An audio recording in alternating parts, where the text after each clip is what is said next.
कहानी भानगढ़ का श्रापित रहस्य। राजस्थान के भानगढ़ राज्य में राजा विक्रम सिंह का शासन था। वह एक न्यायप्रिय और पराक्रमी राजा थे।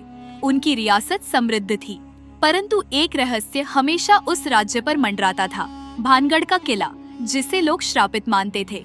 कहते थे कि वर्षों पहले एक तांत्रिक सिंधु बाबा ने इस किले पर एक अभिशाप दिया था। कोई भी रात के समय किले में जाता तो वापस नहीं लौटता। राजा विक्रम सिंह ने इसे अंधविश्वास मानकर सत्य उजागर करने का निश्चय किया। एक दिन राजा ने अपने सबसे बहादुर योद्धा अर्जुन को बुलाया और आदेश दिया कि वह रात के समय किले में जाकर सच्चाई का पता लगाए। अर्जुन ने अपने साथ कुछ सैनिक लिए और अंधेरा होने के बाद किले में प्रवेश किया।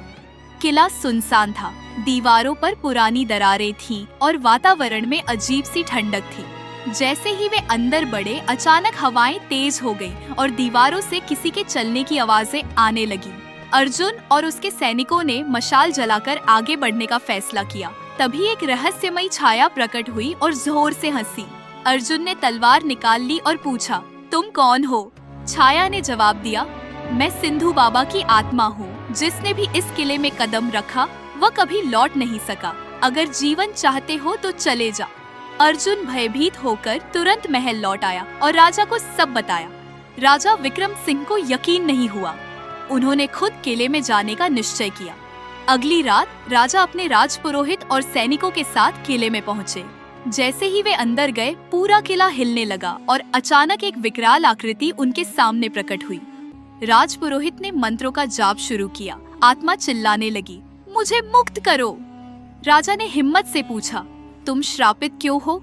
आत्मा ने बताया, मैंने इस किले को श्राप दिया था, लेकिन अब मेरा प्रायश्चित हो गया। कोई सच्चा राजा ही मुझे मुक्त कर सकता है। राजपुरोहित ने एक विशेष यज्ञ किया और कुछ ही क्षणों में वह आत्मा प्रकाश में विलीन हो गई। किले का भय समाप्त हो गया। उस दिन के बाद भानगढ़ का किला पुनः जीवंत हो उठा। राजा विक्रम सिंह ने यह सिद्ध किया कि अंधविश्वास से अधिक महत्वपूर्ण है सत्य की खोज और साहस। उन्होंने यह संदेश दिया कि डर से नहीं, बल्कि ज्ञान और हिम्मत से समस्याओं को सुलझाना चाहिए। सच्ची बहादुरी वही है जो अंधकार में भी प्रकाश फैलाए।